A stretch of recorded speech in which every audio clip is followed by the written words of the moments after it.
और दूसरी बात, उनके मन में ये वहम पल रहा होता है कि कहीं डॉक्टर साहब से हमने खूब जोश जोश में आके सवाल जवाब कर दिए और डॉक्टर साहब अगर नाराज हो गए तो कहीं कुछ गड़बड़ी ना कर दें, कि डॉक्टर तरुण से पूछ के आना कि भैया कोई ऐसा मंत्र बता दो अगर है तो, जिससे कि हमारी हड्डियां जीवन भर हमारा साथ निभाएं और जीवन भर हमें हड्डियों के दर्द से तो कम राहत रहे। हम क्या समय से सो रहे हैं, हम क्या समय से सही खाना खा रहे हैं, चाहे हमारे घर में कितना बड़े से बड़ा भी कोई इवेंट है उसको सेकंड प्रायोरिटी मानते हुए फर्स्ट प्रायोरिटी आपका प्रोफेशन हो जाता है। तो किस तरीके की अभी आपकी दिनचर्या कैसी? हम कहें कि हम 9 to 5 जॉब में है, नहीं, हमारा जॉब 24/7 होता है। मैं उस हॉस्पिटल में गया तो वहाँ वो 50,000 बता रिया था, दूसरे हॉस्पिटल में गया तो वहाँ मेरा 30,000 में हो। बहुत सारे मेजर्स हमें ऐसे लेने होते हैं। हड्डियों से जुड़ी तमाम जितनी भी परेशानियां हैं उनसे संबंधित कुछ ऐसे मिथक मरीज लेके आता है कि बच्चे की टांग अंदर घूमी हुई है। जो युवा दौड़ भाग करते हैं, में अधिकतर युवाओं की ये समस्या है, वो ये 4 दिन दौड़ने जाते हैं, 5वें दिन ये घुटने और पैर के बीच का जो हिस्सा है यहाँ सिन पेन शुरू हो जाता है। तो हम उन्हें कहते हैं आप हार्ड सरफेस पे मत दौड़ो, दौड़ना भागना है वो ग्रेजुअली करें, उसको एकदम से नहीं कि आज सडनली हमने 10 किलोमीटर आज हम दौड़ लेंगे एक साथ।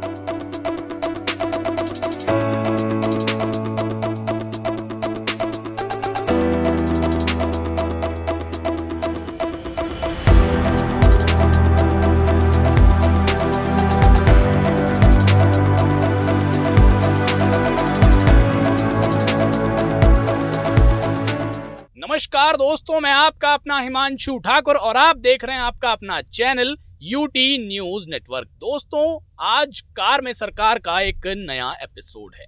दरअसल कार में सरकार का ये जो एपिसोड्स का सिलसिला है ये पॉलिटिकल इंटरव्यूज से शुरू हुआ था, लेकिन पॉलिटिकल इंटरव्यूज की अपार सफलता के बाद हमने कार में सरकार के इस इंटरव्यू को जरा प्रोफेशनल्स की ओर मोड़ने का प्रयास किया और उस प्रयास को भी आपका इतना ज़्यादा स्नेह, इतना ज़्यादा प्यार मिला कि इसी कड़ी में आज हमारे साथ काशीपुर के नामी और प्रख्यात हड्डी रोग विशेषज्ञ डॉक्टर तरुण सोलंकी जी मौजूद हैं।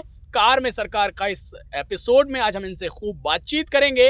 आपकी हड्डियों से संबंधित तमाम ऐसे मिथक हैं जो आज डॉक्टर साहब तोड़ने वाले हैं, तमाम ऐसे विषयों की ऐसी जानकारियां डॉक्टर साहब आज आपको देने वाले हैं जो ना तो मैं पहले से जानता हूं और ना ही आप पहले से जानते होंगे। तो आइए डॉक्टर तरुण सोलंकी का स्वागत किया जाए और बातचीत का सिलसिला शुरू किया जाए। डॉक्टर साहब, सबसे पहले बहुत बहुत स्वागत है, कैसे हैं आप? थैंक यू हिमांशु, आप सभी को मेरा नमस्कार। मैं बहुत अच्छा हूं और ये बड़ा अच्छा प्रयास है जो आप कर रहे हैं। लोगों तक जो उनकी भ्रम है या कुछ मिथ्स हैं जो उनको पता लग रहे हैं कि हाँ सच्चाई क्या है और हमें कैसे उसके बारे में सोच रखनी चाहिए अपनी।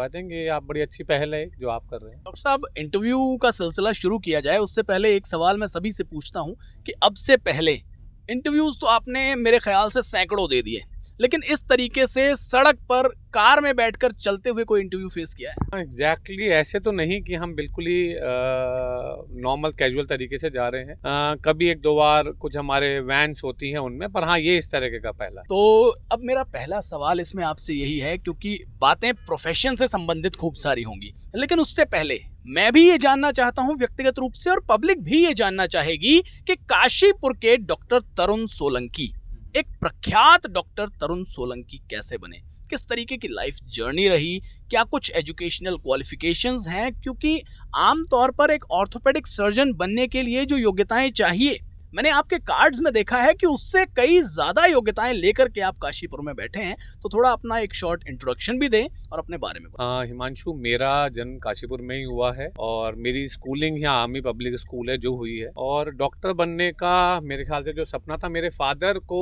इस प्रोफेशन से, जो कि एक बिजनेसमैन है, उन्हें इस प्रोफेशन से बहुत ज्यादा वो फैसिनेटेड रहते थे और उन्होंने मेरी सिस्टर को भी कोशिश की थी डॉक्टर बनाने की, पर किसी कारणवश कुछ थे रीजन, तो फिर उनका मेरे लिए बड़ा वो था कि नहीं तुम इसकी तैयारी करो और कोशिश करो। सो ये प्रयास हमने 10th से ही शुरू कर दिए थे।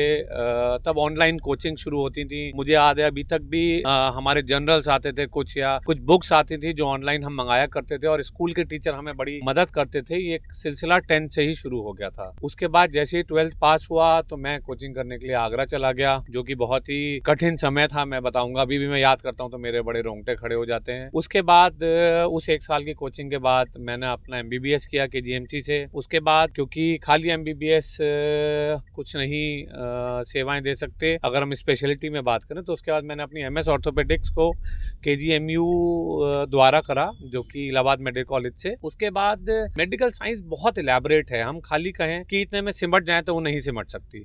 उसके बाद हमने बहुत सारी मैंने स्पेशलाइज जगहों पे जाके, जैसे पूना, दिल्ली, बॉम्बे, यहाँ जाके बहुत सारे सेंटर्स में फेलोशिप्स के माध्यम से नी रिप्लेसमेंट, शोल्डर रिप्लेसमेंट, या हम बात करें दूरबीन की सर्जरी की, आर्थ्रोस्कोपिक सर्जरीज की, या हम बात करें पेन मैनेजमेंट की, तो ये बहुत सारे ऐसे हमने कोर्सेज, फेलोशिप, जो कि कोई साल भर का होता था, कोई 6 महीने का होता था, इस तरह हमने करे। और इसको मैंने बाहर भी जाके कुछ जगह, जैसे ब्रिस्बेन है ऑस्ट्रेलिया में, या बर्मिंघम है UK में, और भी ऐसी बहुत सारी जगह हैं जहाँ जाके मैंने इन चीज़ों की विधिवत शिक्षा प्राप्त करी, इनकी ट्रेनिंग करी। क्योंकि अगर आप कुछ सेवाएं देना चाहते हैं तो उसमें आपको ट्रेंड होना बहुत ज़रूरी है। खाली हम सोचें कि नहीं बस अब इसको हम कर लेते हैं, वो शायद लोगों को उतनी सही चीज़ नहीं बता पाए। तो उसके बाद 2014 में मैं फिर काशीपुर आ गया था। मैं सेटल था पूना में ही। मैं संचेती और दीनानाथ मंगेशकर हॉस्पिटल है, वहीं मेरी वाइफ भी थी साथ में। पर जैसा कि मैंने बताया कि मेरे फादर को बड़ा शौक था कि मैं मेडिकल लाइन में जाऊं, और वो एक बिजनेस रन करते हैं, तो उन्होंने मेरे को बड़ा पुश किया वापस आने के लिए कि नहीं, तुम काशीपुर वापस आओ, और यहाँ पे जो भी तुम इतने सालों से सीख रहे हो, कर रहे हो, वो आके यहाँ पे प्रैक्टिस। तो 2014 में मैं फिर काशीपुर लौट के आया। मतलब कहीं ना कहीं आपकी और आपके फादर की ये भावना जरूर रही कि जितनी भी हमने अपने लाइफ में मेहनत की है, जितना भी कुछ बेहतर से बेहतर सीखा है, उसको हम अपनी मातृभूमि में रह करके ही सर्व करने की कोशिश करें। बिल्कुल वो चाहते थे, क्योंकि उन्होंने ये चीजें देखी हुई थी अपने आसपास के लोगों में। आप देखते हो कि पहले, शायद आज से 20-25 साल पहले, इस क्षेत्र में मेडिकल सुविधाएं उतनी अच्छी नहीं थी। मुझे आज तक याद है, जब हम छोटे होते थे, मेरे फादर को गैस्ट्रिक अल्सर हुए थे, उस चीज के लिए वो एक एंडोस्कोपी कराने के लिए भी तब गंगाराम और इन जगहों पे जाया जाता था। तो तब शायद उन्हें इन चीजों का लगता हो कि छोटी छोटी चीजों के लिए हम लोग बाहर जाते हैं, तो शायद उनका ये विजन था, या उनकी ऐसी सोच थी कि वो चाहते थे कि हम इस तरह की मेडिकल सेवाएं इस क्षेत्र में दे लोगों को। डॉक्टर तरुण सोलंकी को ऑर्थोपेडिक सर्जन के तौर पर लगभग 10 साल बीत चुके हैं। एक आम डॉक्टर या फिर एक आम ऑर्थोपेडिक सर्जन की अगर मैं पूछूं आपसे कि नॉर्मल दिनचर्या क्या रहती है, किस तरीके की दिनचर्या रहती है, क्योंकि बहुत से लोग इस तरीके की बातें करते हैं कि एक डॉक्टर की लाइफ जो है बहुत ज़्यादा रफ एंड टफ टाइप होती है, कभी भी अचानक से इमरजेंसी आई, उठ के चलना ही पड़ेगा, उठ के जाना ही पड़ेगा, सारे काम धंधे छोड़ने होंगे, सेलिब्रेशंस छोड़ने होंगे, चाहे हमारे घर में कितना बड़े से बड़ा भी कोई इवेंट है, उसको सेकंड प्रायोरिटी मानते हुए फर्स्ट प्रायोरिटी आपका प्रोफेशन हो जाता है। तो किस तरीके की अभी आपकी दिनचर्या कैसी रहती है? हिमांशु, ये तुमने शब्द सही यूज करा कि हमारा कोई ऐसा सेट पैटर्न नहीं होता। हम कहें कि हम 9 to 5 जॉब में है, नहीं, हमारा जॉब 24/7 होता है। क्योंकि किसी की कोई बीमारी या किसी की, हम सड़क पे हम चल रहे हैं, अगर किसी को सड़क पे दुर्घटना हो जाती है, अभी कुछ बीते दिनों में कुछ इंसिडेंसेस हुए भी हैं जो बहुत ही दुखद रहे हैं, तो उनकी कोई समय नहीं होता कि वो कब हो रहे हैं। जिसको जिस वक्त होता है उसे उसी वक्त प्राइमरी केयर या उसी वक्त उसे ट्रीटमेंट चाहिए होता है। सो ये बिल्कुल सही बात है कि दिनचर्या कोई सेट पैटर्न नहीं होता, कोई टाइमिंग नहीं होता। हम सोच के चलते हैं अच्छा कल सुबह हम 9 बजे जाएंगे अस्पताल, पर सडनली हमें 7 बजे कॉल आ जाती है कि कोई पेशेंट नया चोट लेके आ गया, या जो ऑलरेडी इलाज करा के गया था वो कोई सिक हो गया, तो हमें सारी चीजें छोड़ के सबसे पहले अस्पताल जाना होता है। क्योंकि मुझे लगता है वो हमारी प्राइमरी रिस्पॉन्सिबिलिटी है जो हमारे प्रोफेशन के साथ जुड़ी हुई है, और उसे हम लोग नकार नहीं सकते। आज के समय में जहां एक और हम लोग मॉडर्न युग की तरफ जा रहे हैं, तो दूसरी ओर जो बीमारियां हैं और जो समस्याएं हैं वो भी मॉडर्न होती चली जा रही हैं। एक से बढ़कर एक नई नई समस्याएं, नई नई बीमारियां आजकल देखने को मिल रही हैं। आपकी नज़र में हड्डियों से संबंधित आज के समय में सबसे गंभीर, सबसे कॉमन और सबसे बड़ी समस्या किसको मानते हैं? वैसे गंभीर तो शायद ना बोलें, बट हाँ, सबसे कॉमन जो समस्या है वो हम जो देखते हैं आजकल की लोगों को जॉइंट्स पेन, या उनको कहें बोन पेन, और ये सारी दिक्कतें थोड़ी ज़्यादा होने लगी हैं। उसके मेन कारण तो शायद ये है कि लोगों की फ्लेक्सिबिलिटी बहुत कम हो चुकी है। हम लोगों की जिंदगी थोड़ी आरामदायक ज़्यादा हो चुकी है। अगर हम बेसिक बात करें, हम दिन के शुरू होने से ही हम इंडियन टॉयलेट छोड़ के हम इंग्लिश टॉयलेट पे चुके हैं, जो दो कि हम कुछ समय के बाद कुछ मरीजों को कहते भी आप इंडियन टॉयलेट यूज मत करें। पर एक नॉर्मल फ्लेक्सिबिलिटी की अगर हम बात कर रहे हैं कि हमारा पैदल चलना या हमारा दौड़ना भागना या ओवरऑल हमारी जो फ्लेक्सिबिलिटी है वो बहुत कम हो चुकी है। हमारा खाना पीना शायद more of a junk food, जो आजकल की यूथ है या हम लोग भी सब, तो वो जंक फूड की तरफ लोगों का बढ़ाव हो चुका है। तो मुझे लगता है ओवरऑल जॉइंट पेन या हम कहें कि बोन पेन ये बड़ा कॉमन लोगों को, बैक पेन लोग बड़ा बहुत लेके आते हैं, लोग सर्वाइकल बहुत लेके आते हैं, क्योंकि जिस तरह का प्रोफेशन है, घंटों घंटों तक कंप्यूटर पे बैठना, घंटों तक हम ऐसे काम करना कि हमें स्ट्रेट बैठना पड़ रहा है, हमारी आंखों पे स्ट्रेन आ रहा है। तो ये सब सर्वाइकल, बैक पेन ये बहुत कॉमन चीज़ें हैं जो शायद हम अपने थोड़े बहुत रूटीन चेंज करके काफ़ी इनमें आराम ले सकते हैं। आपने तो इन समस्याओं को कॉमन कह दिया, लेकिन मुझे लगता है कि जो इन समस्याओं से ग्रसित हैं या परेशान हैं, उनके लिए ये समस्याएं बिल्कुल भी कॉमन नहीं होंगी। अब फिलहाल पब्लिक ये भी ज़रूर जानना चाहती है, कुछ लोगों ने मुझे विशेष रूप से सवाल भेजे हैं आपके लिए कि डॉक्टर तरुण से पूछ के आना कि भैया कोई ऐसा मंत्र बता दो अगर है तो, जिससे कि हमारी हड्डियां जीवन भर हमारा साथ निभाएं और जीवन भर हमें हड्डियों के दर्द से तो कम राहत रहे। ऐसा कुछ हो सकता है? हिमांशु, मंत्र तो देखो ऐसा सच नहीं, पर हाँ हम कहें तो मंत्र है भी। सब कुछ डिपेंड करता है हमारी दैनिक दिनचर्या पे कि हम उस पूरी दिनचर्या में कर क्या रहे हैं। हम क्या समय से सो रहे हैं, हम क्या समय से सही खाना खा रहे हैं, हम क्या सही एक्सरसाइज कर रहे हैं, हम जो खाना खा रहे हैं उसमें कितनी पौष्टिकता है। ये जो मैंने बोला ये था तो बहुत आसान कि सही समय पे उठना, सही समय पे खाना, अच्छा खाना, सही एक्सरसाइज करना, पर मुझे लगता है ये सबसे मुश्किल चीज़ें हैं जो आज के टाइम में हम लोग फॉलो नहीं कर पाते, क्योंकि हर किसी का प्रोफेशन उससे टाइम बे टाइम डिमांड करता है, या हमारा ट्रैवल करना, या हमारा भाई बाहर की बहुत सारे अब फंक्शंस बहुत होने लगे हैं। सो हमारी यही जो बेसिक 3-4 रिक्वायरमेंट हैं कि हम टाइम पे सोना, टाइम पे उठना, हेल्दी चीज़ें खाना, नियमित व्यायाम करना, ये सब चीज़ें बड़ा लैक कर रही हैं। तो मुझे लगता है ये बहुत हैं, बहुत सुनने में बहुत आसान चीज़ें, कोई भी सुनेगा क्या हमें तो सब पता है, हमें ये सब करना होता है। पता हम सबको है पर कर ही नहीं पा रहे होते, सबसे बड़ी दिक्कत ये है। तो मुझे लगता है मंत्र तो सबसे बड़ा यही है कि अगर हम इन चीज़ों को सही कर लें तो शायद आधी चीज़ें हमारी अपने आप सही हो जाएंगी। एक चीज़ और भी है, हालांकि पुराने समय पे सबसे ज़्यादा विश्वास इन्हीं लोगों पर जताया जाता था। हड्डियों से संबंधित कोई भी बड़ी से बड़ी, छोटी से छोटी कुछ भी परेशानी है, भैया कई कॉलोनियों में, कई इलाकों में, गलियों में, कूचों में पहलवान जी बैठे होते हैं।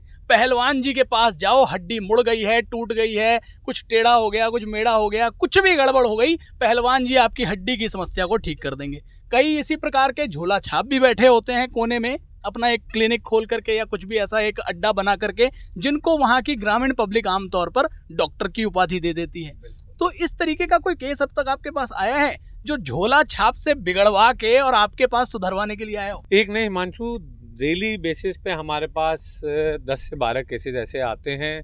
और दिक्कत ये है कि अभी भी हमारे हिंदुस्तान में क्योंकि लिटरेसी रेट बहुत कम है, तो आसपास के जो ग्रामीण हैं, या कई बार तो मैंने पढ़े लिखे लोगों को भी देखा है, एक बड़ा भ्रम होता है कि अरे हड्डी चटक गई है या हड्डी टूट गई है, इसको डॉक्टर के पास नहीं, डॉक्टर मतलब जो प्रॉपर इस चीज़ के ट्रेन डॉक्टर्स होते हैं उनके पास नहीं जाना, हमें इसको मलवा लेते हैं, लेप लगवा लेते हैं। तो मैं सब लोगों को बेसिक चीज़ ये सिखाता हूँ कि हड्डी अगर टूटती है तो वो जुड़ती अपने आप है। कोई भी डॉक्टर उसके अंदर कोई फेविक्विक या कोई फेविकॉल लगा के नहीं आता। हमारा जो मेन रीजन होता है उस हड्डी को, उसके अलाइनमेंट को सही करना होता है कि अगर वो सही अलाइंड है या सही तरीके से बैठी है तो वो जुड़ेगी भी सही और वो काम भी सही करेगी। पहलवान लोग इसी चीज़ का फ़ायदा उठा लेते हैं, उन्होंने कुछ खपंची बांध दी या कुछ स्प्लिंटेज दे दिया, कोई लेप लगा दिया, उसके बाद उन्होंने कहा जी 6 महीने इसको या 6 हफ्ते इसको ऐसे ही रखो। हड्डी वो जुड़ती है पर वो टेढ़ी जुड़ती है। तो हमारे पास आए दिन इस तरीके के मरीज आते हैं, खासकर 6-6 महीने से वो कूल्हे की चोट को लेके लेटे पड़े होते हैं। उसके बाद उन्हें किसी ने बोला होता है वहाँ चले जाओ, जब नहीं उनसे सही होता तो वो कहते हैं जी अब आप इसे कहीं दिखा लो। अब मरीज ने 6 महीने उस चीज़ को सहा होता है, अपनी हड्डी की चोट को और ख़राब कर लिया होता है, फिर वो हमारे पास आता है। ऐसे छोटे छोटे बच्चे होते हैं जिनकी कोने की हड्डी या कंधे की हड्डी वो गलत जुड़ चुकी होती है, हाथ टेढ़ा हो चुका होता है। फिर वो एक बहुत छोटी आसान सी चीज़ जो शायद अगर प्राइमरीली डॉक्टर द्वारा देखी जाती, ट्रेन डॉक्टर द्वारा, तो शायद वो इतना बड़ा रूप लेती नहीं, तो वो सर्जरी भी बढ़ जाती है, मरीज का दुख तो बढ़ ही जाता है, उसका समय जो अपने काम से हटके होता है जिसमें कि वो अपनी प्रोडक्टिविटी कर सकता था वो चला जाता है। तो बहुत सारी ऐसी चीज़ें हैं जो उसे झेलनी पड़ती हैं। तो अभी भी मैं देखता हूँ कि लोगों में ये बहुत ज़्यादा भी है कि अरे हम फलाने के पास चले गए थे या उस जगह जाके हमने उससे हड्डी को सेट करा लिया था। आप बहुत सारी रील्स में भी देखते होंगे कि वो लिटा के कमर को कि कुछ हथौड़ा मारा, कुछ करा, पता नहीं क्यों ये चीज़ें दो समय समय पे हम देखते हैं कि सरकारी संस्थाओं द्वारा बंद भी करी जाती हैं, बट फिर भी क्योंकि हमारा देश एक इतना बड़ा वो है कि यहाँ पे हर गली मोहल्ला या हर छोटी छोटी जगह पे इस तरह के लोग हैं जो इस तरह की जो भोली भाली या जनता है उसको इस तरह का गलत भ्रम हो जाता है कि नहीं ऐसा करेंगे सही होगा, पर अल्टीमेटली आके उनका समय खराब होता है, उनके ऑपरेशन होते हैं, उनकी सफरिंग बढ़ जाती है, उनका टाइम सही होने का बढ़ जाता है। तो मैं यही कहूँगा कि अगर कुछ भी ऐसा होता है तो आपके अपने जो भी नज़दीक ट्रेन डॉक्टर हैं उनके पास जाएं, उनसे प्राइमरी सलाह लें और अपने समय और अपने उपचार को सही कराएं। 10 साल का करियर हुआ आपका एक ऑर्थोपेडिक सर्जन के रूप में, तो 10 साल के इस करियर में मैं कोई एक ऐसे इंसिडेंट के बारे में जानना चाहता हूँ या फिर कोई एक ऐसा केस आपके पास आया हो, एक की मैं बात कर रहा हूँ, जिसको आप लाइफ में चाहकर भी नहीं भूल पाएंगे, या फिर ऐसा रेयर केस आया हो जिसमें आपकी भी इच्छा हुई हो कि भैया इससे हाथ खड़े कर दो, लेकिन फिर भी उस केस को आपने लिया। हिमांशु, अगर मैं किसी एक की बात कहूँ तो एक बता पाना बहुत मुश्किल होगा। 10 साल क्योंकि बहुत बड़ा कैरियर होता है, तो 10 साल में ऐसे बहुत सारे पेशेंट हमारे जहन में हैं या हमारे साथ हो रहे हैं। मुझे आज तक याद है काशीपुर में जब मैं आया था तब यहाँ नी रिप्लेसमेंट नहीं होता था। 2014 में क्योंकि हम पहले से इसको और जगहों पे करते आ रहे थे, पर काशीपुर में इसे हमें स्टार्ट करना था। सो मेरी एक पेशेंट थी, अब मैं थी ही कहूँगा क्योंकि बड़े दुख के साथ मुझे बताना पड़ रहा है, अभी 6 महीने पहले उनका निधन हुआ। और वो यहाँ पे ही उनकी बेटी थी, वो अपनी मदर को उन्होंने ग्वालियर से बुलाया था एंड वो भी एक टीचर थी एंड उनका हमने नी रिप्लेसमेंट करा था। और उनको बड़ा विश्वास था कि नहीं भाई मैं ग्वालियर से आई हूँ, सब लोग कह रहे हैं काशीपुर में नी रिप्लेसमेंट सर्जरी, पर मेरे को तो यहाँ बड़ा विश्वास है और मैं यहाँ कराऊंगी भी। वो हमारी पहली नी रिप्लेसमेंट की पेशेंट थी काशीपुर में। उससे पहले तो हमने कई सौ और बाकी जगहों पर हमने करा था, पर काशीपुर में क्योंकि मैं 2014 में आया था तो हमने इस चीज़ को शुरू करा था। एंड मुझे आज तक उनका चेहरा सामने याद है। हमने उनकी सर्जरी करी थी, फिर वो करा के वापस चली गई थी और वो हर साल क्योंकि टीचर थी और उन्हें लगता था कि भाई हमारे पेन का बड़ा काम आता है, तो बहुत अलग अलग तरह के पेन वो हमें हमेशा कुरियर करा करती थी, भेजा करती थी कि डॉक्टर साहब ये पेन मैं आपके लिए भेज रही हूँ। वहाँ से अपने वीडियोज़ बना के भेजती थी। सो एक हर मरीज़ के साथ आपका अलग जुड़ाव होता है, पर मुझे लगता है कि कुछ कुछ पेशेंट आपको बहुत याद रहते हैं, ये उन्हीं में से एक थी। और मुझे बड़ा दुख हुआ जब 6 महीने पहले मुझे पता लगा कि उनकी अपनी एक आकस्मिक मृत्यु किन्हीं बीमारी की वजह से, क्योंकि उनकी उम्र जब हमने ऑपरेट ही किया था तभी वो कुछ 77-78 थी, तो 10 सालों में कुछ 88-89 के आसपास उन्हें कुछ परेशानियां थी जिसके कारण उनका निधन हुआ। तो ऐसे एक नहीं बहुत सारे हैं, तो मैंने एक आपसे साझा किया। ये तो जो है प्रोफेशनल जुड़ाव नहीं था, ये एक इमोशनल जुड़ाव इसको मैं कहूँगा। बिल्कुल, बहुत सारे मरीजों के साथ हमारा ऐसा जुड़ाव हो जाता है क्योंकि मरीज सिर्फ एक दिन हमसे नहीं मिलता, मरीज हमारे साथ 4-5 दिन पूरा रहता है, उसके बाद वो हमारे फॉलोअप में आता है। कई बार वो अपने घर की बातें भी हमसे शेयर कर लेता है कि ऐसा हुआ या वैसा हुआ। तो खाली हम उसकी बीमारी को नहीं, हम उसके ओवरऑल जो उसके आसपास का माहौल होता है उससे हमारी बड़ी हम कहें जानकारी हो जाती है कि परिवार में इसके कौन है, कौन किन के साथ रहते हैं, इनका आना जाना कैसे है। कई लोगों को दिक्कत होती है, हमें आने जाने में बहुत दिक्कत होती है, या हमारा घर इतनी दूर है। तो बहुत सारी बातें हैं जो प्रोफेशन के अलावा भी हम मरीजों के साथ करते हैं। तो मुझे लगता है जुड़ाव होना बहुत ही स्वाभाविक है और हमें हमारे हर सारे मरीज़ मुझे लगता है सभी को याद रहते होंगे, पर मुझे तो अपने सारे मरीजों की शक्ल और मैं कोशिश करता हूँ नाम मुझे हमेशा याद रहते हैं। अच्छा, नी रिप्लेसमेंट की आपने अभी बात की। नी रिप्लेसमेंट को लेके बहुत सारे वहम हैं, बहुत सारी भ्रांतियां हैं।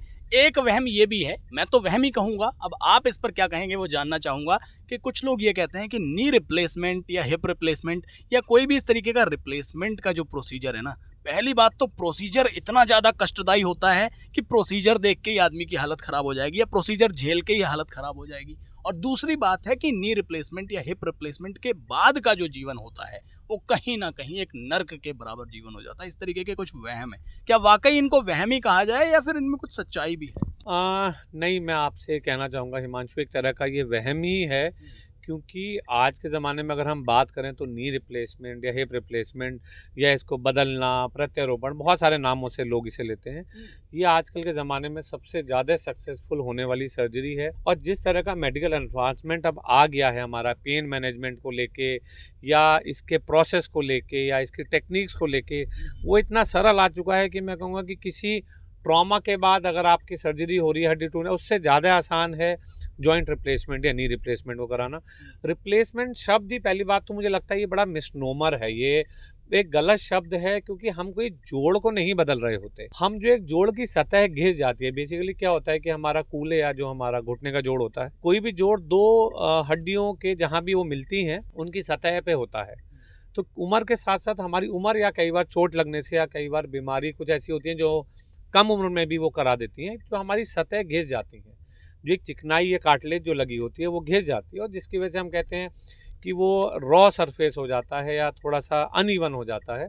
और जब हम चलते हैं और जब उन पे वजन आता है वो आपस में रगड़ते हैं और हमें दर्द होता है, आवाज़ आती है, टेढ़ापन आते हैं। लोग कहते हैं हमारे जोड़ों से जो आवाज़ आती है बहुत ज़्यादा, ये सब उसके कारण होते हैं। तो हम सिर्फ उस सतह को रिप्लेस करते हैं। तो हम अगर बात करें, मैं कई बार अपने मरीजों में बोलता हूँ, हम नी रिप्लेसमेंट ना कह के इसको नी कैपिंग बोलें तो शायद ज़्यादा सही होगा। जिस तरह से हम दांतों के ऊपर कैप लगाते हैं कि भाई हमारे दांत घिस चुके हैं, हम डॉक्टर पे जाते हैं, बड़े आसानी से कैप लगवाते हैं, हम आ जाते हैं।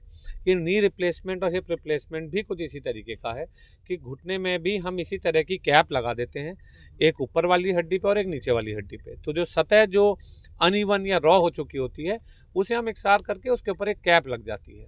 यही सिर्फ रिप्लेसमेंट शब्द है। और मेरे खुद परिवार में 5 से 6 लोगों का, जो मेरे बहुत क्लोज रिलेटिव हैं, मेरे वाइफ है, उनकी मदर हैं, तो ऐसे और बहुत सारे लोग ऑलरेडी हमारे घर में हो चुका है। सो मैं यही कह सकता हूँ कि ये सबसे ज़्यादा सफल होने वाली सर्जरीज़ में एक है। इसके बाद सडनली मरीज़ की दिनचर्या इतनी बदल जाती है। हमने ऐसे ऐसे देखा है पेशेंट्स को कि पलंग के सहारे चलना पकड़ के टॉयलेट तक जाना भी उनका मुश्किल हो जाता है। उनकी मोबिलिटी इतनी रेस्ट्रिक्ट हो जाती है कि कहीं घूमना फिरना तो छोड़ो, वो अपने घर के अंदर भी सीधे नहीं चल पा रहे होते। सो हमें ऊपर वाले ने ऐसे बनाया है कि हम इन चीज़ों में अपनी लाइफ को रेस्ट्रिक्ट क्यों करना चाहते हैं। सो ये सर्जरी आपकी बेसिकली क्वालिटी ऑफ लाइफ को चेंज कर देती है, आपकी मोबिलिटी को बढ़ा देती है, और दोबारा से जो हम बैठ जाते हैं नहीं भी आप चलना फिरना क्यों है, दोबारा से आपकी मोबिलिटी रेस्टोर कर देती है। जैसे एक बड़ी फेमस कहावत है, चलती का नाम गाड़ी। शरीर चलता है तो सब कुछ अच्छा होता है, शरीर रुक जाता है तो सब खराब हो जाता है। लेकिन मैं तो डॉक्टर साहब, अभी आपने बड़ी नई सी बात बताई है। मैं तो वाकई अब तक इस वहम में जी रहा था कि नी रिप्लेसमेंट का मतलब ये है कि ये जो हमारे घुटने का ऊपर का जो पूरा पोर्शन है इसको निकाल दिया और दूसरा एक नया प्लास्टिक का या फिर कोई सिंथेटिक का घुटना डाल दिया। मैं तो अभी तक इसी वहम में था। ये आप ही नहीं हिमांशु, ये बहुत सारे वहम में थे। कुछ कुछ मरीज हमसे पूछते हैं, क्योंकि लोगों के दिमाग में होता है जैसे हम किडनी और लिवर में तो डोनर चाहिए होता है, हम कहते हैं ना इसका लिवर ट्रांसप्लांट हो रहा है या किडनी। तो ऐसा कई बार हमसे लोगों ने पूछा, डॉक्टर साहब वो किसका घुटना होगा? नहीं, वो किसी का घुटना नहीं होगा। वो सिंपल कैप्स आती हैं जो अलग अलग मेटल्स की बनी होती हैं, COCR, टाइटेनियम, जो हम लगा देते हैं। सिंपल जैसे आपने दांत पे कैप देखी होगी ना, लोग तरह तरह की सिरेमिक कैप, कुछ लोग सोने की कैप भी लगवाते थे। तो सिर्फ वो कैपिंग करी जा रही है और कुछ भी नहीं है। सो यही मैंने कहा ना, रिप्लेसमेंट शब्द ही मिसनोमर है। तो ये आपकी गलती नहीं है, किसी और की। मिसलीडिंग शब्द है शायद जो यूज़ होता है मेरे ख्याल से इसके बारे में। और अब तो गूगल पे या नेट पे बहुत सारे अब चित्रण है या बहुत सारी एनिमेशंस हैं जिसके द्वारा हम समझा सकते हैं। और हम अपने मरीजों को, हमारे भी अपने खुद के YouTube चैनल पे हमने कुछ वीडियोस डाले हुए हैं जो लोगों को सिर्फ ये भ्रम दूर करता है कि हाँ, नी रिप्लेसमेंट क्या होता है। अच्छा, नी रिप्लेसमेंट और हिप रिप्लेसमेंट की जब हम बात कर ही रहे हैं तो इसमें एक नया नाम शामिल हुआ है। मेरी नज़र में ये नया है, पब्लिक की नज़र में भी ये नाम नया है, रोबोटिक्स का। रोबोटिक्स के ज़रिए, रोबोटिक्स के सहारे आजकल ऑपरेशंस हो रहे हैं, बहुत ही आसान और सफल ऑपरेशंस हो रहे हैं। ये रोबोटिक्स का क्या सिनेरियो है, इसकी क्या थीम है? क्या रोबोट होता है कोई जो ऑपरेशन करता है, डॉक्टर्स की ज़रूरत नहीं पड़ती है? क्या कॉन्सेप्ट है इसका? मैं सुन रहा हूँ, काफ़ी पोस्टर्स में देख रहा हूँ, सोशल मीडिया पे देख रहा हूँ, रील्स में देख रहा हूँ, लेकिन समझना चाहता हूँ। रोबोटिक्स की अगर हम बात करें हिमांशु, तो एक तरह से आप इसको ऐसा कह सकते हो जैसे हमारे मोदी जी ने, अभी आपने सुना होगा, डिजिटलाइजेशन शब्द हम बड़ा यूज़ करते हैं कि हर चीज़ में डिजिटलाइज करो। आजकल आप देखते हो, आजकल बहुत सारी चीज़ें हम ऑनलाइन करने लगे हैं। जो पहले लाइनें लगती थी अब वो ऑनलाइन हो गया है। तो ये अगर हम बात करें तो सर्जरी को डिजिटलाइज करा गया है। जो सर्जरी हम करते हैं, जैसा मैंने आपको बताया कि जो एक कैप लगाई जाती है, इसको अभी तक हम कन्वेंशनल तरीके से करते थे कि भाई हमने इंसिजन मारा, इंसिजन रोबोटिक्स में भी मारा जाता है। तो हमने चीरा मारा, हमने उसको जो बोन कट्स लिए, हमारी कुछ सेट में जिग्स आती हैं और ये हम अपनी आई बॉलिंग से और जिग्स के माध्यम से करते थे। बीच में एक नेविगेशन चीज़ भी आई थी, पर अब जो लेटेस्ट इसमें आ चुका है वो रोबोटिक्स है। रोबोटिक की अगर हम बात करें तो ये पूरा का पूरा एक नया अध्याय है जो सर्जरीज में जुड़ चुका है। ऑर्थोपेडिक्स में ये नी रिप्लेसमेंट और हिप रिप्लेसमेंट के लिए है। ये अभी इंडिया में ही कुछ सेंटर्स, लिमिटेड सेंटर्स हैं जहाँ पे ये है। उत्तराखंड में हम इसे पहली बार लेके आए थे। हमसे बहुत लोगों ने कहा भी कि उत्तराखंड में, काशीपुर जैसी जगह में आप रोबोटिक सर्जरी को क्यों लाना चाह रहे हैं, कॉस्टली है। कॉस्टली जो इसकी मशीनरी आई है, कॉस्टली सर्जरी नहीं, या इसकी जिस तरह की इसमें ट्रेनिंग्स चाहिए, जिस तरह का लोगों को, तो पर क्योंकि हमें लेके इस सुविधा को आना था तो हम इसको लेके आए। अब एक आध जगह और भी उत्तराखंड में इस चीज़ को लाया गया है हमारे बाद। सो जैसा मैंने कहा, डिजिटलाइज करा गया है। तो अगर मैं आपको मोटा मोटा बताऊं तो एक रोबोटिक सिस्टम में हाई स्पीड कैमरा होते हैं, इनके ट्रैकर्स होते हैं, इनके मॉनिटर्स होते हैं और एक रोबोटिक आर्म होती है। आप समझें कि एक रोबोट की आर्म है, जैसे हमारा हाथ होता है, एक रोबोटिक आर्म होता है। और इस रोबोटिक आर्म सर्जन के साथ मिलके बहुत प्रिसीजन के साथ जो हम कहते हैं बोन कट से हड्डियों को, जो सतह को जो हम इक्सार करते हैं, जो हम अंदर सर्जरी करते हैं, ये हमारे को पूरा डिजिटलाइज करके रोबोटिक सिस्टम से करा जाता है। हम मरीज के नी को इंसिजन, जैसे मैंने आपको बताया कि इसमें चीरा मारा जाता है, पर कन्वेंशनल से छोटा मारा जाता है। इसके माध्यम से हम एक डाटा ट्रैकर्स के माध्यम से स्क्रीन में चला जाता है, एक 3D मॉडल तैयार होता है स्क्रीन्स में, जिससे वो डाटा रिवर्ट होकर रोबोटिक आर्म में आता है। और वो रोबोटिक आर्म, जिसे कि सर्जन की आर्म के साथ लग जाता है, वो 0.5 डिग्री का प्रिसीजन जो हम अपनी नॉर्मल आइज से नहीं ले सकते, वो हमारा प्रिसीजन ह्यूमन आइज नहीं कर सकती, वो 0.5 डिग्री तक का प्रिसीजन हम ले लेते हैं उसमें। तो इसमें जो बोन कट्स या जो सतह को इक्सार करा जाता है, वो मरीज की अपनी अलाइनमेंट के हिसाब से करा जाता है। इसमें हम अंदर की जो सॉफ्ट टिश्यू सर्जरी होती है या जो मांसपेशियाँ होती हैं, उसको हम बहुत कम रिलीज़ करते हैं। मरीज़ को ब्लड बहुत कम निकलता है। मरीज़ की बोन्स के अंदर जो ड्रिल होल से हम छेद करते हैं वो नहीं करे जाते, जिसकी वजह से एम्बोलिज्म नाम की एक कॉम्प्लिकेशन हम कह सकते हैं जो किसी मरीज़ में आ सकती है, वो नहीं आती। और उसके बाद जो कैप लगती है वो इतनी सटीकता के साथ लगती है कि मरीज़ को एकदम नॉर्मल घुटने का एहसास होता है। और इसकी लाइफ भी बहुत बढ़ जाती है। जो हम कहते हैं ना, जो हमने कैप लगाई है, उसकी लाइफ भी बहुत ज़्यादा बढ़ जाती है। मरीज़ की अस्पताल से छुट्टी बहुत जल्दी हो जाती है और उसका जो ओवरऑल एक रिहैब होता है कि सर्जरी के बाद जो सही होना होता है, वो बहुत गुना सुधर जाता है। सो इसी को रोबोटिक सर्जरी जो है लाया गया है। ये नी रिप्लेसमेंट के लिए all over the world latest technology है जो अभी तक है। इसके ऊपर और कोई टेक्नोलॉजी नहीं है। और जैसा मैंने कहा कि हिंदुस्तान में ही बहुत लिमिटेड सेंटर्स अभी इसे यूज़ कर रहे हैं, क्योंकि इसमें बहुत सारे कठिनाई ना, जैसे हम कहें कि अपने आप में ये टेक्निक या ये मशीनरी बहुत महंगी है। इसको, इसकी ट्रेनिंग करना और इसे यूज़ करना एक दूसरा चैलेंज है। एंड फिर जैसा मैंने कहा, पेशेंट्स को या मरीज़ों को इसके बारे में अवगत कराना या इसके बारे में बताना, वो एक चीज़ और रह जाती है। बट हम फिर भी चाहते हैं कि मरीज़ इसको, अगर कोई अपनी सर्जरी के बारे में सोच रहा है, तो चाहे कहीं पे भी वो है, तो इसको कोशिश करे, अगर रोबोटिक्स के थ्रू माध्यम से वो करा सकता है तो इसको ज़रूर कराए। साहब, रोबोटिक्स के बारे में मैंने आपसे पूछा, आपने रोबोटिक्स के बारे में खूब सारी बातें भी बता दी, लेकिन कई बार इस शब्द का इस्तेमाल कर दिया कि बहुत महंगी है, बहुत महंगी है, बहुत महंगी है। अब पब्लिक ये सोचने लगेगी कि जब रोबोटिक्स वाली ये नई टेक्नोलॉजी की नई मशीन ही बहुत महंगी है, तो भैया इसके ज़रिए तो इलाज कराना भी इतना ज़्यादा महंगा होगा जिसे हम अफोर्ड ही नहीं कर पाएंगे। नहीं, ऐसा बिल्कुल भी नहीं है हिमांशु। हमने खासकर, क्योंकि हमें पता है कि उत्तराखंड हमारा एक दुर्गम क्षेत्र है, इसमें हमारी जो लोग हैं यहाँ पे, वो किस तरह के जीवन को हम लोग देख रहे हैं। सो हमने टेक्नोलॉजी ज़रूर बढ़ाई है, पर हमने कॉस्ट को बहुत सिर्फ बेयर मिनिमम डिफरेंस के ऊपर, जो एक कन्वेंशनल सर्जरी से है, बहुत बेयर मिनिमम कॉस्ट पे रखा है, क्योंकि हम चाहते हैं कि पेशेंट उस सुविधा का लाभ उठाए। क्योंकि यही सर्जरी अगर हम बाहर पता करेंगे तो कन्वेंशनल से 1.5 से 2 गुना महंगी होती है, जबकि हमारे यहाँ इसको बहुत बेयर मिनिमम कॉस्ट के साथ हमने इसे लॉन्च किया है। क्योंकि हमारा जो विज़न है, वो मानना ये है कि हमारा क्षेत्र चाहे जैसा भी हो, हमारा शहर उत्तराखंड में आता हो, पर जो सुविधा है वो किसी भी इंटरनेशनल लेवल की जगह से कम नहीं होनी चाहिए।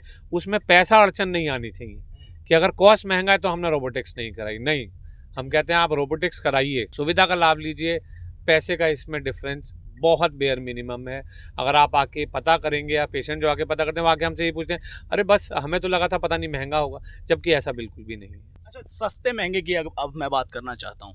इस पे भी लोग खूब बातें करते हैं। कई बार मैं लोगों से सुनता हूँ कि भैया वो ऑपरेशन मैंने करवाना था घुटने का, और मैं उस हॉस्पिटल में गया तो वहाँ वो 50,000 बता रिया था, दूसरे हॉस्पिटल में गया तो वहाँ मेरा 30,000 में हो गया। कई बार इस तरीके की चीज़ें सुनने को मिलती हैं अक्सर कि भाई ये चीज़ यहाँ बहुत ज़्यादा महंगी है, ये चीज़ दूसरी जगह पे बहुत ज़्यादा सस्ती है, कहीं इसका रेट जो है बिल्कुल एक नॉमिनल है। तो ये अलग अलग हॉस्पिटल्स में एक ही ऑपरेशन या एक ही ट्रीटमेंट के अलग अलग जो रेट्स हैं, इसका ये मतलब क्या सिनेरियो है, मैं इसको ज़रूर समझना चाहता हूँ। क्योंकि कुछ लोग तो ये कहते हैं कि भैया जैसा हॉस्पिटल का नाम, जैसी उसकी ब्रांड वैल्यू, वैसी ही उसकी कीमत, और कुछ लोगों का कुछ और मानना होता है। तो इसमें क्या है इसकी असल सच्चाई? हिमांशु, इसमें ये बेसिकली एक बहुत बड़ा ब्रॉड टॉपिक है जो आपने इस टाइम छेड़ा है कि अगर हम कॉस्ट के ऊपर बात करें, क्योंकि देखिए कहीं पे भी अगर आप इलाज कराएंगे, मतलब हिंदुस्तान में क्या बाहर भी क्या, तो कोई भी सिस्टम उसे ऐसा नहीं करेगा कि उसकी जो कॉस्ट आ रही है उससे कम में वो आपका इलाज कर देगा।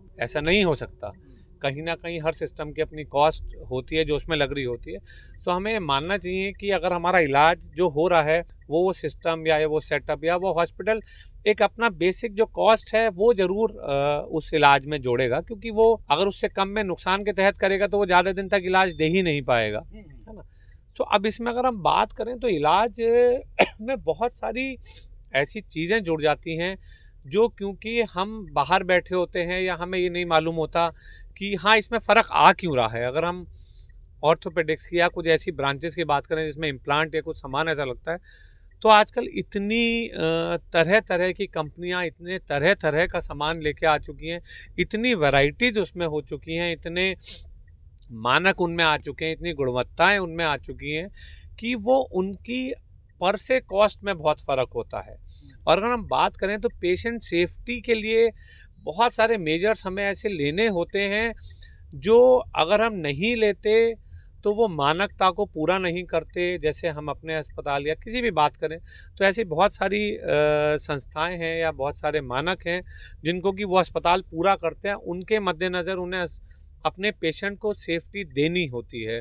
या हम एक बहुत छोटा सा बात करें कि जैसे पेशेंट टेबल पे है, सो पेशेंट को अंदर एसी चल रहा होता है, उसे ठंड लगता है तो एक बेयर ब्लैंकेट करके एक चीज़ होती है जो मोटराइज एक आप छोटे शीट डाल दी जाती है जिसके थ्रू मरीज को गर्म रखा जाता है या उसके शरीर को गर्म रखा जाता है। ऐसी बहुत सारी सुविधाएं, तो मैंने आपको बहुत एक छोटा नाम लिया, ऐसी अनेक चीज़ें होती हैं जो मरीज की सेफ्टी या मरीज के ट्रीटमेंट पे प्रभाव डालती हैं, पर क्योंकि उनकी डिटेलिंग हम नहीं समझ पाते या आम आदमी को नहीं चल पाता, तो वो सिर्फ बस मोटा मोटा इसको ऐसे कर लेता है, अच्छा इतने में ऑपरेशन हो रहा है। पर मेरा मानना ये है, अगर मैं इसे एक छोटी सी भाषा में आपसे प्रयोग करूं, अगर हम एक मारुति की गाड़ी में जा रहे हैं या एक हम किसी BMW में जा रहे हैं, तो दोनों के सेफ्टी में अगर आप देखेंगे बहुत ज़मीन आसमान का फ़र्क होता है, या जो उसमें सुविधा हमें मिल रही होती है उसमें बहुत फ़र्क होता है।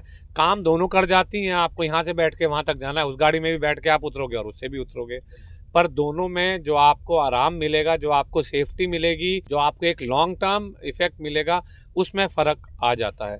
सो मेरे को लगता है कॉस्ट को हमें सिर्फ इससे नहीं आंक लेना चाहिए, अरे ये ऑपरेशन इतने का, उस ऑपरेशन के साथ जो बहुत सारी जुड़ी हुई चीज़ें होती हैं, जैसे मैंने आपसे कहा कि सेफ्टी हमारे लिए पेशेंट की प्राइमरीली होती है, कि उसे किस तरह की सेफ्टी दी जा रही है, उस पर किस तरह की चीज़ों को इस्तेमाल किया जा रहा है, या जैसे मैंने आपसे इम्प्लांट ही बोला कि किस तरह की उसके अंदर हम अगर ऑर्थोपेडिक्स में बात करें इम्प्लांट डाल रहे हैं कि किस तरह का हम उसके अंदर रॉड या नए नए तरीके के जो आजकल लेटेस्ट इम्प्लांट्स आ चुके हैं वो हम जो डाल रहे हैं, इनकी कॉस्ट में बहुत फ़र्क होता है। इससे एक मोटा फ़र्क आ जाता है कॉस्ट को लेके, और क्योंकि एंड में हमारे सामने सिर्फ यही लाइन आती है ये ऑपरेशन हुआ था तो इतने में हुआ, पर जो उसकी डिटेलिंग होती है उसमें शायद हम लोग नहीं जा पाते तो मेरे ख्याल से उसमें हमें ज़रूर पता करना चाहिए। अगर हम कहीं भी कोई सर्जरी करा रहे हैं तो हम अपने डॉक्टर से सवाल जवाब ज़रूर पूछें कि मेरे को किस गुणवत्ता का, किस उसका मेरे साथ जो है इम्प्लांट या सामान मुझे यूज़ किया जा रहा है, या मेरी सेफ्टी के लिए क्या क्या मेजर्स है, या जो मेरा जिस ऑपरेशन थिएटर में कर रहे हैं क्या वो मॉड्यूलर ऑपरेशन थिएटर है, क्या जिसमें आप मेरी सर्जरी करेंगे वो मानकताओं के परिपूर्ण है जिसमें मेरी सर्जरी करी जाएगी? तो ये बहुत सारी चीज़ें हैं जो हमें पता ही नहीं होता। अगर मैं आपसे बात करूं कि आज के ज़माने में लेटेस्ट मॉडुलर ऑपरेशन थिएटर्स होना बहुत ज़रूरी है, जिसके अंदर कुछ इस तरह की सुविधाएं होती हैं कि पेशेंट को इन्फेक्शन के चांस बहुत बेयर मिनिमम होते हैं, पर मरीज़ को मालूम ही नहीं होता कि मेरा जो ऑपरेशन होने जा रहा है वो किस तरह के ऑपरेशन थिएटर में होने जा रहा है।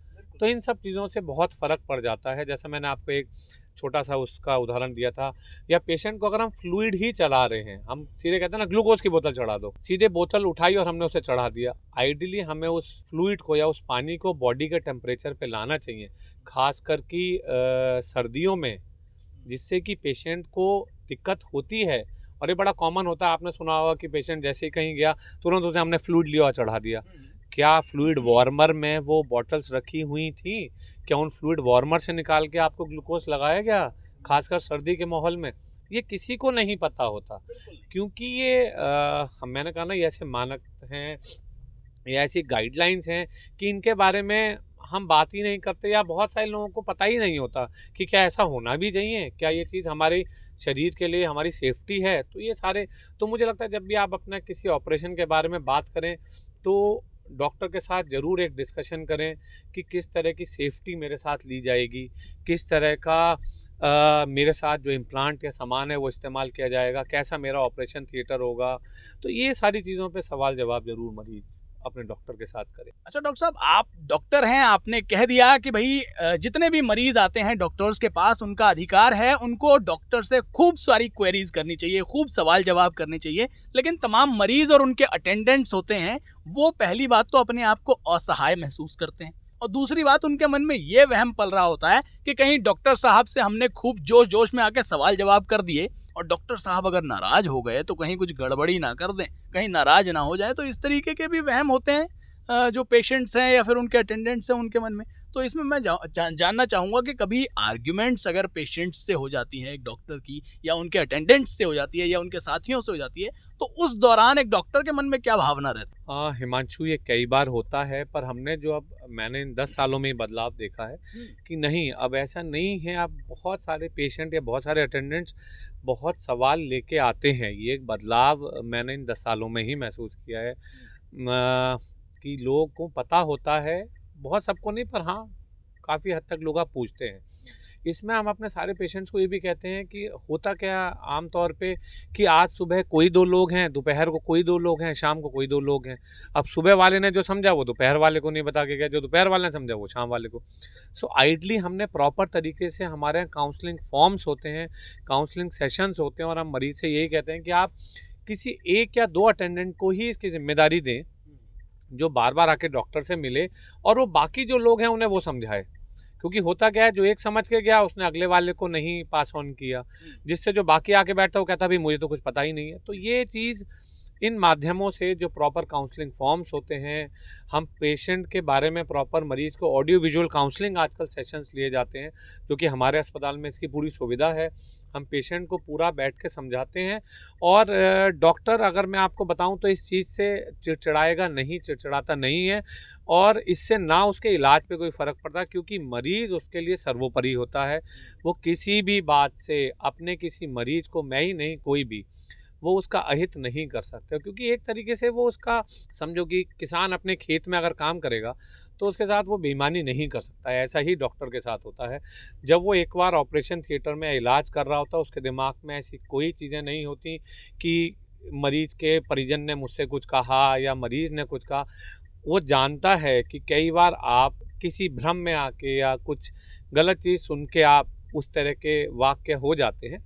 पर जब पेशेंट का इलाज चल रहा होता है तो मुझे नहीं लगता कि इलाज के अलावा और कोई भी चीज़ दिमाग में होती है किसी भी डॉक्टर के। लास्ट में हड्डियों के रोगों से संबंधित या हड्डियों से जुड़ी तमाम जितनी भी परेशानियां हैं, उनसे संबंधित कुछ ऐसे मिथक या फिर मिथ्स जो आपकी नज़र में हो, जो आपको लगता है कि भाई ये मिथ्स पब्लिक के दिमाग से जल्द आउट कर दिए जाने चाहिए?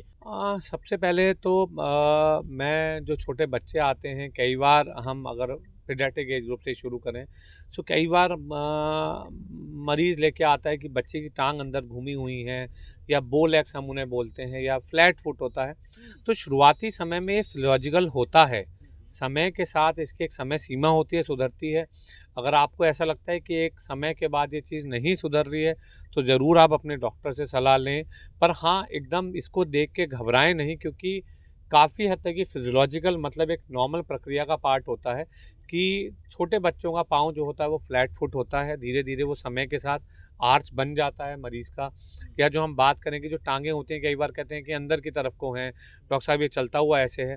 तो यस, एकदम से परेशान ना हो, कई बार ये फिजियोलॉजिकल होता है। पर हाँ, अगर आपको लगता है कि आपके दूसरे बच्चे के मुकाबले इस बच्चे में ज़्यादा लंबे समय तक ये चीज़ रही है, या मरीज़ को समय के साथ, तो ज़रूर अपने डॉक्टर से एक बार मिलें, एक बार सलाह लें, एक बार दिखाएं ज़रूर। पर हाँ, इससे परेशान ना हो, क्योंकि ये कुछ समय तक फिजियोलॉजिकल होता है जो अपने आप सही हो जाता है।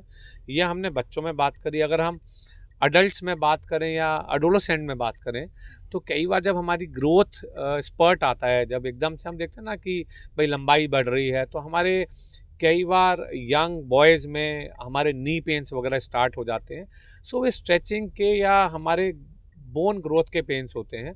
कई बार उस टाइम कैल्शियम या विटामिन डी की कमी हो सकती है, जिसके लिए आप अपने डॉक्टर से जाके मिल सकते हैं। उसी दौरान कुछ एडोलेसेंट में भी फ्लैट फुट नाम की लोगों को दिक्कत हो जाती है, जिसको कि अगर समय पे दिखाया जाए और कुछ बदलाव करे जाएं तो दोबारा से वो फ्लैट फुट सही हो सकता है, आर्च बन सकता है। इस चीज़ के बारे में सोच सकते हैं। अगर हम और आगे बढ़ें, कई बार जब हम सर्जरी कर देते हैं तो लोगों का चावल को लेके बड़ा भ्रम होता है, डॉक्टर साहब हमने तो दूध और चावल पिछले 20 दिन से खाया ही नहीं है, जबकि ऐसा नहीं होता।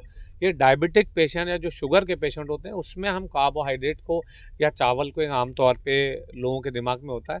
पर एक नॉर्मल पेशेंट जिसको कोई डायबिटिक नहीं है या कोई दिक्कत नहीं है, उसको चावल या दूध से इस तरह की कोई दिक्कतें नहीं होती। नहीं तो लोग बेचारे महीनों तक चावल और दूध नहीं खा पाते कि हमने तो राइस नहीं लिया, हमने मिल्क नहीं लिया, जबकि ऐसा बिल्कुल नहीं है। तो ऐसे छोटे छोटे मिथ्स हैं, जैसा मैंने आपसे कुछ कुछ अभी डिस्कस किया, जो लोगों के दिमाग में होता है।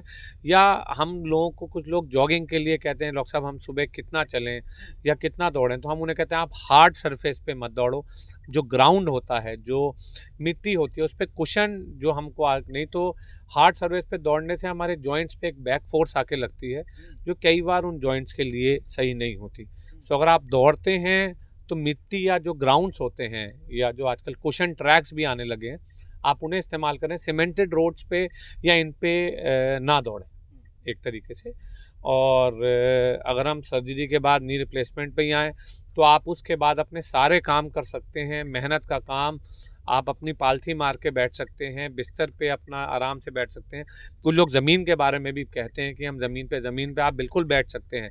ज़मीन पे बैठने का कोई इसमें कॉन्ट्राइंडिकेशन नहीं है। पर हम इसको कई बार कहते हैं कि अगर आप इसे लिमिटेड कर सकते हैं तो इससे उसकी लाइफ बहुत बढ़ जाती है। ऐसा नहीं है कि आप कहीं बैठना चाहें तो बैठ नहीं सकते, आप बैठ भी सकते हैं, बट उसकी लाइफ आप बढ़ा सकते हैं। जैसा कि आप मोटरसाइकिल को 100 से 140 पे चलाएं तो वो एवरेज उतना अच्छा नहीं देगी, अगर 60 से 90 चलाएं तो एवरेज देगी। तो अगर आप उसका ध्यान रखेंगे तो वो भी आपका लंबे समय तक साथ देगी। ये है कुल मिला के डॉक्टर साहब, अगर हमने सबके बारे में बात कर ली, सभी की समस्याएं, सभी के सवालों को ले लिया, और हमने युवाओं के एक सबसे बड़े, सबसे प्रमुख सवाल को यहाँ छोड़ दिया, जो सवाल है, जो युवा दौड़ भाग करते हैं या सुबह रनिंग पे जाते हैं, जॉगिंग पे जाते हैं, वॉक करते हैं, उनमें अधिकतर युवाओं की ये समस्या है कि भैया 4 दिन दौड़ने जाते हैं, 5वें दिन ये घुटने और पैर के बीच का जो हिस्सा है, यहाँ सिन पेन शुरू हो जाता है। और ये सिन पेन ऐसा हो जाता है कि जब तक 1 महीने, 10 दिन, 15 दिन का रेस्ट ना लें, तब तक ये छूटने का नाम नहीं लेता। और फिर 10 दिन का रेस्ट ले लेते हैं तो उसके बाद फिर हमारी जो फ्लो है वो टूट जाती है। क्या है ये सिन पेन, क्यों हो रहा है, कैसे इससे छुटकारा पाया जा सकता है? हिमांशु, एक तरह का बेसिकली अगर हम बात करेंगे, कई बार हमें देखने को मिलता है जो लोग आर्मी की या पुलिस की तैयारी कर रहे होते हैं, जो बहुत देर देर तक अपने शारीरिक व्यायाम करते हैं, या जो जैसा आपने कहा रनिंग करते हैं, इसमें कई बार हमें स्ट्रेस फ्रैक्चर्स या स्ट्रेस लाइंस देखने को मिल जाती हैं। क्योंकि आप ऐसा समझें कि उस बोन के ऊपर प्रेशर ज़्यादा आ रहा है जितना कि उसमें सहने की क्षमता है। कई बार हमें आर्मी वाले लोगों में, क्योंकि उनकी मार्च पास जो होती है वो आपने आवाज़ सुनी होगी, बहुत एक आवाज़ के साथ वो लोग पैर को ज़मीन पे रखते हैं और बहुत हैवी बूट पहनते हैं। कई बार वो मार्च पास फ्रैक्चर्स भी हमें देखने को मिल जाते हैं। तो एंटी-एशियन सिंड्रोम या आपको स्ट्रेस लाइंस जो होती हैं, आपको ये देखना चाहिए कि आप एकदम से जो अपनी शारीरिक एक तरह से दौड़ना भागना है वो ग्रेजुअली करें, उसको एकदम से नहीं कि आज सडनली हमने 10 किलोमीटर आज हम दौड़ लेंगे एक साथ। इसको ग्रेजुअली करें, जिससे कि धीरे धीरे जो आपकी बोन के ऊपर प्रेशर आ रहा है या उसके ऊपर जो एक स्ट्रेस आ रहा है वो उसको ग्रेजुअली ले, उसको एकदम से सडनली ना करें कि आज बस उठे हैं तो आज 15 किलोमीटर दौड़ के आना है या आज इतना शारीरिक व्यायाम कर लेना है, तो वो ज़रूर एक स्ट्रेस पैदा कर देता है। तो साथियों, आपने सुना डॉक्टर तरुण सोलंकी को। तमाम अति महत्वपूर्ण विषयों पे आज बात हुई और इतनी ज्यादा बात हुई कि दिन के उजाले में इंटरव्यू की शुरुआत हुई थी और समापन हो रहा है रात के अंधेरे में। काशीपुर से गाड़ी निकली थी और मुझे लग रहा है आसपास का माहौल देखकर कि हम पहुंच गए हैं रुद्रपुर। तो फिलहाल डॉक्टर तरुण सोलंकी से हमारी ये खास बातचीत, कार में सरकार का ये खास एपिसोड आपको कैसा लगा, कमेंट सेक्शन में लिख करके जरूर बताइएगा। अगला एपिसोड किसके साथ चाहते हैं ये भी जरूर बताइएगा। धन्यवाद।